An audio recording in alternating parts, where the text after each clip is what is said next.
Hello, let's try this again. Hi, and welcome to the What is K-pop podcast, where in which I talk all things K-pop, sometimes J-pop, sometimes C-pop. No. Anyway, Hearts, if this is the start of the episode, then hi, I was just chatting shit about my own analytics and just, talking about how I feel about podcasting in general.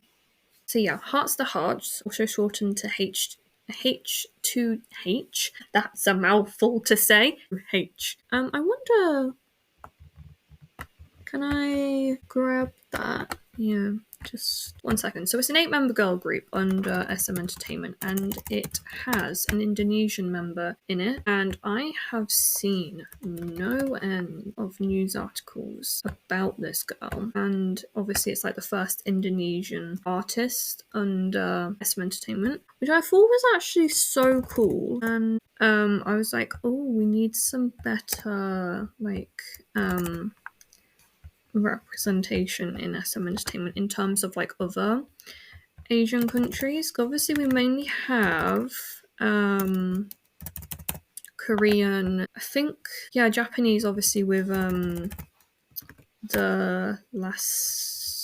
not the lasses, the lads, Shotaro and Shotaro, no, that can't speak words, in Rise, and then obviously the couple of Japanese members in NCT Tokyo and NCT Wish, I should say. But yeah, we have Korean Americans, Canadian, Chinese. I actually think that's it. And not to discredit anything to do with SM Entertainment, because I ain't getting involved in that. I do think it is good that more people in different cultures do get into these groups, because like a little Indonesian girl might watch this debut and be like, wow, I really want to do that. I want to be a K-pop idol. And maybe, she might audition for SM and she might get in, and she might even be in the next SM girl group. And, that is so cool. I love that genuinely about groups and stuff, having all of these different members, because it just shows that these people, different cultures can really do it, obviously it's diversity, and it's oftentimes there's initiatives for employers to have different different people in their company, and oftentimes it's people like myself who are autistic. We are often only employed for the disability allowance that the company is able to get more money for us being employed, because accommodations and stuff. And it's okay, but hopefully we are moving in the right direction of being able to have foreign idols in K-pop groups or in J-pop groups or C-pop groups, because I'm sure that Indonesian pop groups do have other Asian idols in them. I hope so. I don't really know, because I'm not into that sort of music. I've never ventured into it. That's why I'm not into it. Not because I don't like it. I've just, I've never quite gotten myself fully across the pond. Mainly Korea, but this year I feel like I might expand my repertoire in music tastes. But seeing these girls with different nationalities doing K-pop and being idols, and even male idols doing it, it's really showing the younger generation that being a K-pop idol is actually cool, and that it is still kind of bad in the industry, but it's getting better. And these girls could be you could be one of these girls if you wanted it that hard. 6th generation group, you could be one of those. You could be one of those girls right now. If you audition, perfect. You have enough time to train, you could be one of them. And I love how I'm giving a really impassioned speech about this. I swear I'm not this passionate about them much in my life. But I do think it is extremely cool.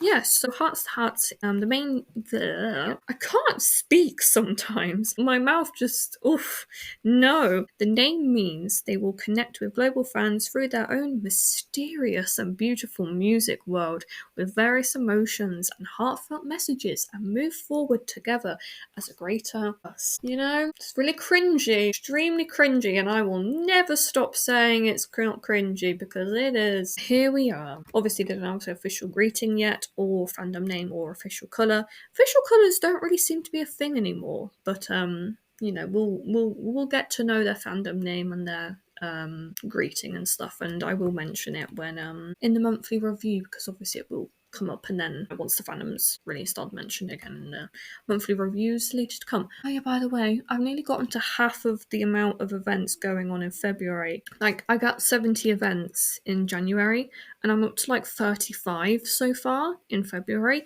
and it's only the 9th. I'm like, what? This is just crazy. And I was thinking to myself earlier, nothing's happened this month. And I'm like, yes, it has. You've been writing it down, Sophie. What are you on about? So anyway, first member is, yeah, I didn't even say the members. Anyway, we'll just go for it now. Jiwoo. Che Ji-woo, she's a leader, born on the 7th of September 2006, making her a Virgo and a dog. And she's, obviously, we don't have that much information, so.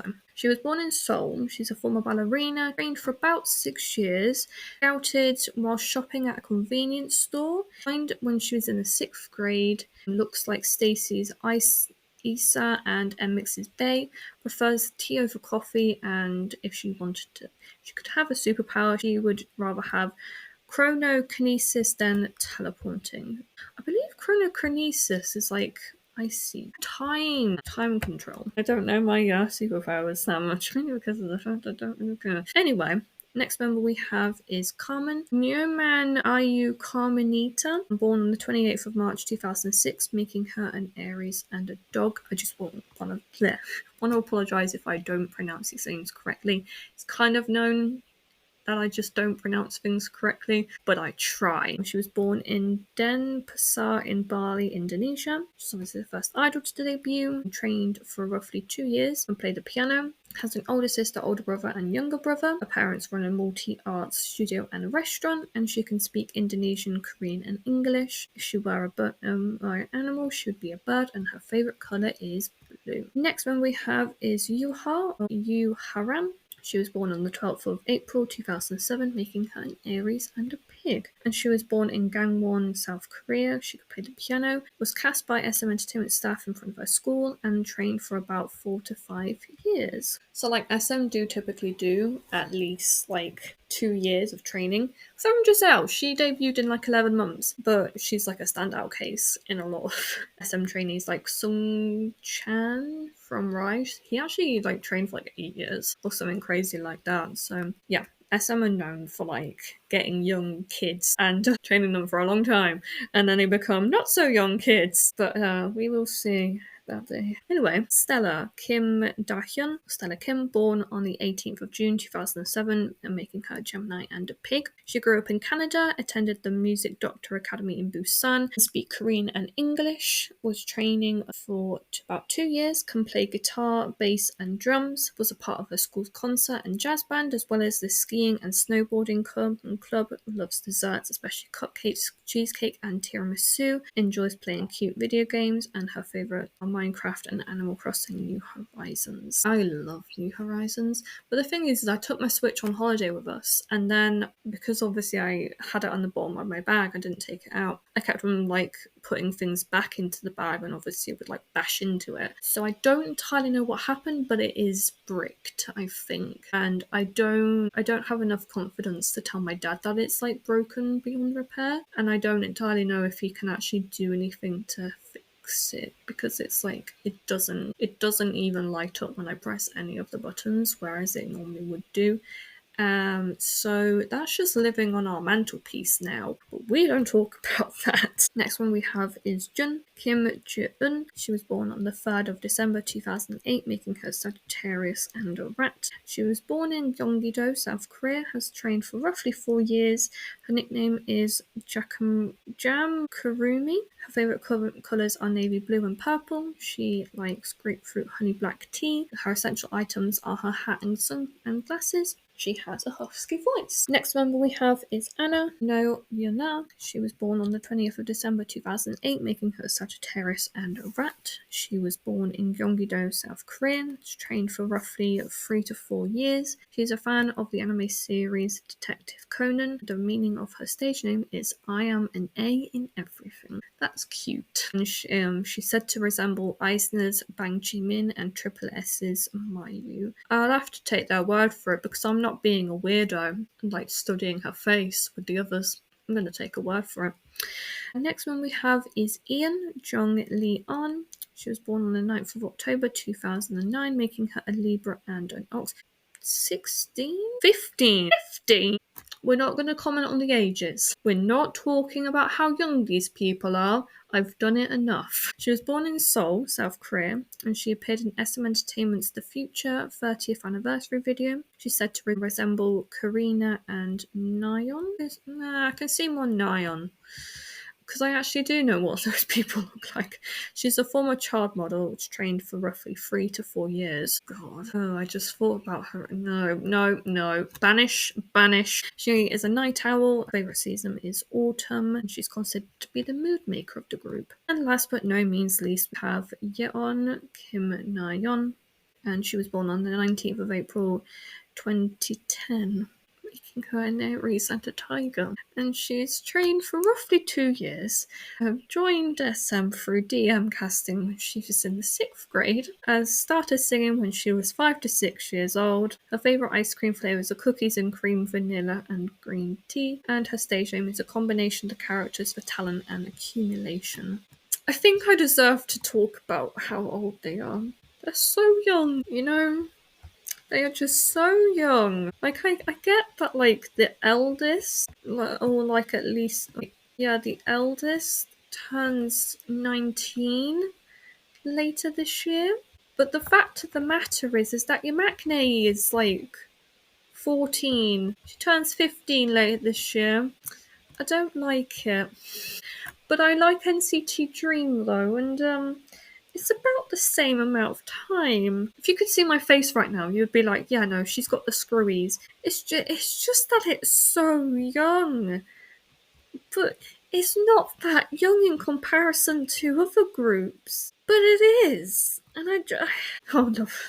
I love those comment. I guess we're starting to enter the point where I'm older than the whole group. Yeah, no, I got into K-pop when I was 17, so I was starting to be a bit older than some of the group members that were debuting at the time. So yeah, I don't know. I just don't like it. 2010. You know, paint the picture. 2010, I was 7 years old. Or at least I was turning 7 years old in August. And at that time, my mum was very ill. So, like, I already had, like, some fun life experience. This kid wasn't even born. So I'm like, I don't like it. I don't like it here and I want to go home. So the fact I am at home. I'm in my parents' living room. I say my parents, I mean like our living room, but yeah. I just don't like it. That's all I'm gonna say. I just don't enjoy it and I'd like it to stop. But I know it's not gonna stop because this is the world we live in. And eventually, this girl is gonna be 18. And it will be 2028. Oh, God. I hate aging myself, you know. Even though I turned 22 this year, I sometimes feel extremely old in K-pop. Yeah, I don't like it. I don't like it at all. Right, now that we've had that existential crisis, thank you as always for listening. I'm actually, like, I paused this because I paused the video I was watching because obviously I knew I was going to record. But it's about a certain like a true CRIME. I'm into true CRIMEs. I've been like it pretty much since I was very young. And I even like was obviously in the lounge we have like quite a lot of old baby photos of me and my sister. So I was like thinking to myself that kid, that really cute kid in that picture is into true CRIME. And I'm like, no, looks can be deceiving, can't they? Kids can be into some really weird stuff. Like when I was a kid, I used to watch this TV show where in which people would go on because they had like a weird health condition and they'd go and get it treated. And like I would just like come down at like 6:30 in the morning and I'll just plonk it on. And obviously my parents would come down and they wouldn't even bat an eye because they were just so used to the fact that I watched these things all the time. It was extremely odd now that I think back on it, but I'm like, well, they never really stopped me. They always let me be curious up until a point, you know? And I think that's like something I'm going to do with my own kids in the future. I'm going to make sure that they're always curious about things and that they don't take themselves too seriously because their mother does not. And I want to make sure that they have a good upbringing. I don't know. Enough about me and my own life. In a couple of weeks' time, when, you know, all the pre-recorded episodes have gone out, or I might just do it in a few days, I'm actually going to be talking about me and my own life. Like, during the entire episode, just, like, recalling, like, things that have happened during my own life, and just, like, funny holiday stories, and just, like, school stuff, and, like, stuff like that. I don't expect it to get any views, but, you know, if you want to listen to it, then I'll still make it. So anyway, I hope you liked today's episode all about Hearts2Hearts. I know I certainly didn't. Yeah, thank you, and I'll talk to you guys again very, very soon. Bye!